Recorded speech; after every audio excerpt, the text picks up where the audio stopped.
Western Spring Television. Here are the top stories of the news. Gunmen kill at least 3 persons during attack on convoy in River State capital. In Osun State, controversies fuel appointment of new permanent secretaries. On the foreign scene, Ivory Coast announces project to triple forest cover by 2030. Good afternoon and welcome to Spring News at 12 on Western Spring Television. My name is Okweyemuni. At least 3 persons have been killed when an unknown number of gunmen attacked a convoy in Port Harcourt, the River State capital.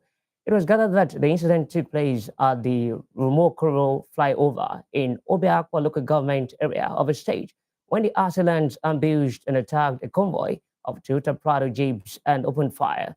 The public relations officer of the State Police Command, SP Grace Iringekoko, confirmed the incident but added that details were too sketchy and the command was investigating. Here in Osun State, the Commissioner of Police, Falaye Olaleye, has reiterated the assurance of the command to make the state unsafe for criminals and unscrupulous elements. He made this known at the parade of suspected criminals at the police headquarters, Oshobo. The suspects paraded by the police included those apprehended for conspiracy and stealing, case of conduct likely to cause breach of peace and dissemination of false information, armed robbery, murder, and those arrested during police raids to hideouts across the state. Represented by the police populations officer, Yemisi Opalala, Mr. Laleye said items recovered by the police from the suspects included 3 axes, 3 cutlasses, 1 gun, 1 catapult, locally made bullets, and criminal charms. The police commissioner also assured the residents of Osun of his earlier promise to make the state a sanctuary of peace. That he has come to work to ensure that this state, Osun State Police Command, is made a sanctuary. That is a place where other people from other states will come to rest if they have been traumatized in any other state. And to live to this words, to walk the talk, that is why you are seeing this that we are parading today. You will remember that sometimes last week we paraded over 100 persons for one offense. Away from security, Osun State Governor Adegboyega Itola says the 30 newly appointed permanent secretaries were chosen based on excellence, both in character and performance, rather than favoritism or party affiliations.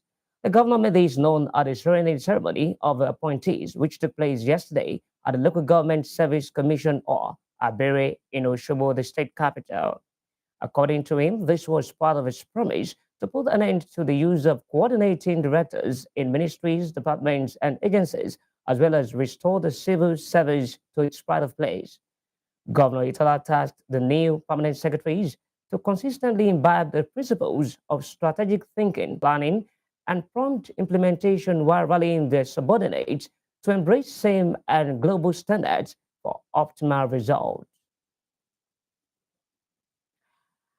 Earlier, Osun State Governor-elect Senator Ademola Adeleke threatened to sack all new permanent secretaries approved by Governor Adegboyega Oyetola in the final hours of the end of his tenure as governor.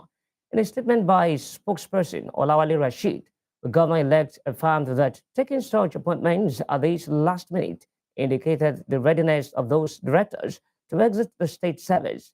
That stance was also reiterated today by the caretaker committee chairman of the Osun State chapter of the People's Democratic Party, PDP, Dr. Adekunle Akindele, who insisted that any illegality will be declared null and void. However, on his part, Ismail Omipidon, the chief press secretary to Governor Oyetola, defended the decision to appoint the permanent secretaries, adding that it is in fulfillment of the promise made. For the appointment of the permanent secretary, we have said it that they never followed the process, and as soon as we come on board on the 27th, we're going to review it, and based on our findings, anything that was done illegally will be reversed. It's absurd. Each time they wake up and say that a government that was duly elected for a mandate of 4 years is carrying out an illegality. I don't really understand, except, of course, we are introducing a new definition of illegality into the political lexicon. Otherwise, how can a government that was elected to be in place for 4 years and is carrying out actions that it has promised? It wasn't as if we woke up and did what we did. Go and check Google. May 1st, 2022. The workers made 7 demands of us, and all the 7 demands were granted. And we started the implementation almost immediately in phases. Now, part of the demands was that they said they didn't want this issue of council managers at the local government level, that they want head of administration. They also said they want an end to coordinating directors. All these were promised. In any case, my principal should be commended for fulfilling his promise, regardless of. Still in Osun State, some residents have described the outgoing Governor Adeboye Oyetola's administration's performance in infrastructural, social amenities, and payment of salaries as fair, while some said he performed below expectations by not clearing old pensions and gratuities. Others noted that insecurity was not taken seriously under his watch. Personally, if I want to score Mr. Governor, the outgoing governor, I will score him 75%. See, you understand? So, because it's a human being, and you don't expect any human being to complete everything. See, you understand? So, in terms of infrastructure, so the man has done best. So, in terms of education policy, he has done best. So, in terms of salary, so he has done best. See, you understand? So, in my own calculation, he has done his own best. Governor Oyetola administration, he has done his best. And on average, I can still call him 50 over 100. So he has done his well. But the people of the state have spoken, and they have spoken with their votes. Yeah, his best is not good enough for them. I believe this man coming into the government, the new governor that is going to be sworn in on Sunday, is going to do better than any of those people. Oyetola has not done well at all. Didn't do well. You know why? You know, there's no oil in Osun State. There's no mineral resources in Osun State. The only thing we rely on in Osun State is civil service. Meanwhile, as preparations are in IGF for the inauguration of the Osun State government-elect Senator Ademola Adeleke, residents say his administration should focus on providing quality education, good healthcare system, job opportunities for youths, security, and social amenities.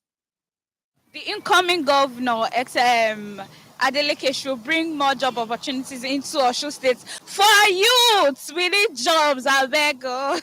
It's expected of every good governance. Number 1, good road. Number 2, drinkable water. Number 3, low-cost housing program. Then, in the land there is much poverty.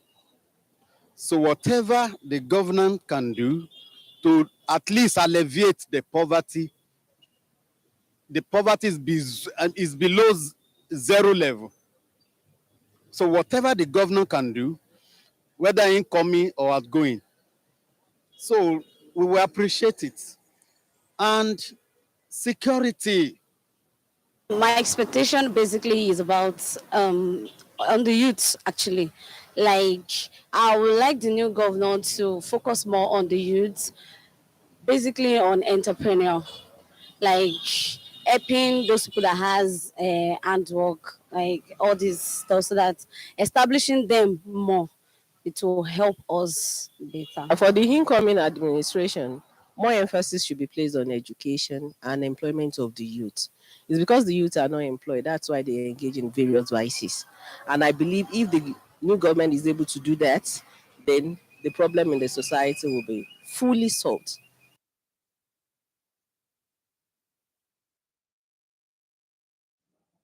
The Independent National Electoral Commission, INEC, has published guidelines for the conduct of political rallies and campaigns, as well as election expenses of parties, candidates, and aspirants. In a statement by its National Commissioner, Festus Okoye, INEC said copies of the guidelines will be made available to political parties, civil society groups, and other critical stakeholders. According to the guidelines for rallies and campaigns, political parties must use in writing a notice to the Commissioner of Police of a state or the Federal Capital Territory indicating the exact venue and time of the rally or procession and pledging peaceful conduct and control against violence or public nuisance. Political parties must also transmit to the Commission through the electoral officer at the local government area and the resident electoral commissioner at the state details of the schedule of their political rallies and processions at least 10 days to the date. The guidelines also state that campaigns by parties and their candidates must be based on the constitution and manifestos and must comply with any regulation issued by the National Broadcasting Commission, as well as COVID-19 safety protocol for party finances. And said political parties must inform the Commission of any funds or other assets sent to them from outside Nigeria within 21 days of receipt. Presidential candidate of the People's Democratic Party, PDP, Atiku Abubakar, said if elected, his administration will set aside $10 billion to create employment and boost small and medium-scale enterprises. The former vice president stated this during the presidential rally in Ilorin, Kwara State, while bemoaning the state of insecurity and infrastructure decay in the country under the APC-led government. The PDP flag bearer said he's poised to totally transform the lives of Nigerians if elected in 2023. Meanwhile, amidst the crisis rocking the PDP, the party's national chairman, Iyorchia Ayu, said the party is not for only one section of Nigeria, but the whole country. He argued that the party has come back to rescue the country and put it back on the path of development for the good of its citizens. In the meantime, presidential candidate of the Labour Party, Peter Obi, has cautioned that if the poverty rate in the country is not dealt with, it will destroy the nation's capacity and effectiveness and derail economic and social plans. Mr. Obi, who was reacting to the recently released poverty report by the National Bureau of Statistics, stated that it was time to end politics as usual and disband the odds of self-serving politicians in the country. He stated this in a statement via his Twitter handle and called on Nigerians to elect people that will bring about a real change. The recent NBS report showed that 133 million Nigerians are suffering from multidimensional poverty. You're watching news at 12 on Western Spring Television. We'll be right back after this break.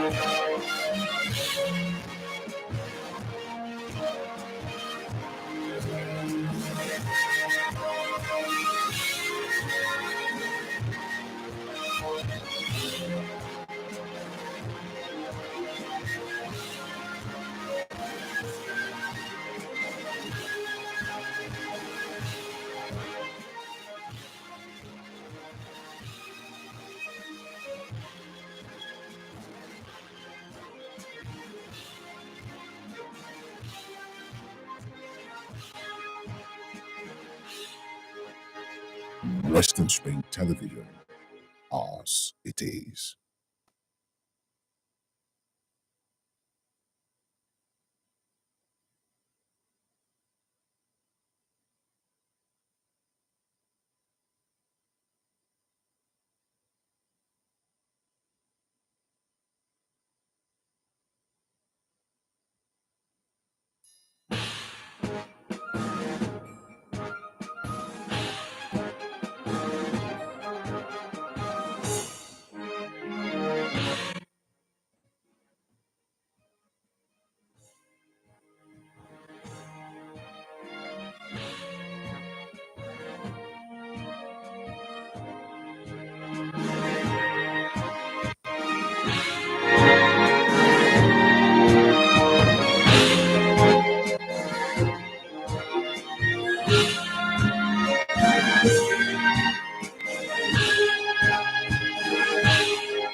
Western Spring Television, as it is.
Western Spring Television, as it is. You're welcome back on Spring News at 12. The report just reaching us now says a federal high court sitting in Oshogbo, Osun State capital, on Friday nullified the last October 15 local government elections conducted by the Osun State Independent Electoral Commission. Justice Nathaniel Ayo Emmanuel, in his judgment, said the election was held in contravention of Section 29 and 32 of the Electoral Act 2022. The People's Democratic Party has approached the court asking it to stop OSEC from going ahead with the planned polls. The Osun State House of Assembly has expressed displeasure over the poor job being done at the Elisha Water Project. At a plenary session yesterday, the Assembly also summoned the consultant handling the water project, the contractor, and the Ministry of Water Resources to appear before it on the 29th of November. Speaker of the House, Timothy Oweye, handed down a strict warning concerning a failure of the people concerned to appear before it, stating that the Assembly will not fail to order for a warrant of arrest should any of the affected persons fail to comply with the summon. It stated that the Elisha Water Project had gobbed so much money, yet the work done so far is so inconsequential compared to what has been expended. President Muhammadu Buhari has commissioned a road named after him by the Republic of Niger government. He commissioned the road after he arrived in Niamey for a two-day African Union Summit on industrialization and economic diversification, as well as the extraordinary session on African Continental Free Trade Area on the President's delegation are the Ministers of Foreign Affairs, Geoffrey Oyema, Minister of Defense, Major General Bashir Magashi, retired, and Minister of Industry, Trade and Investment, Adeni Adebayo. Moving outside the shores of Nigeria, Ivory Coast has announced a project to triple its forest cover by 2030. The country has lost nearly all of its forest in the last 50 years, primarily because of cocoa plantations. The project aims to cover 20% of Ivory Coast. It will also reinforce protection for national parks, including one of the last remnants of primary tropical rainforest in West Africa. The World Bank will provide $149 million to finance the project. Still in Africa, the M23 rebels in Eastern Democratic Republic of Congo have said a ceasefire supposed to take hold on later today does not concern the group. They called on the DR Congo government for direct dialogue. The rebel spokesman, Lawrence Kanyuka, said as they had no representatives at Wednesday's mini-summit in the Angolan capital, Luanda, they were not included in the accord. The signatories from Rwanda, the DR Congo, Angola, and Burundi said under the cessation of hostilities, if the rebels did not withdraw from the area, an East African regional force would attack their positions. Kinshasa has refused to engage with the M23, calling them terrorists. DR Congo accuses Rwanda of backing the rebels who have been advancing on the regional capital, Goma, where Rwanda denies involvement. Elsewhere, former German Chancellor Angela Merkel has defended a policy towards Russia prior to the February invasion of Ukraine, saying she had run out of power to influence Vladimir Putin. Speaking to Spiegel News, she said she had tried to convene European talks with the Russian president, French President Emmanuel Macron, in the summer of 2021. After 4 times as Chancellor, Mrs. Merkel left office in December.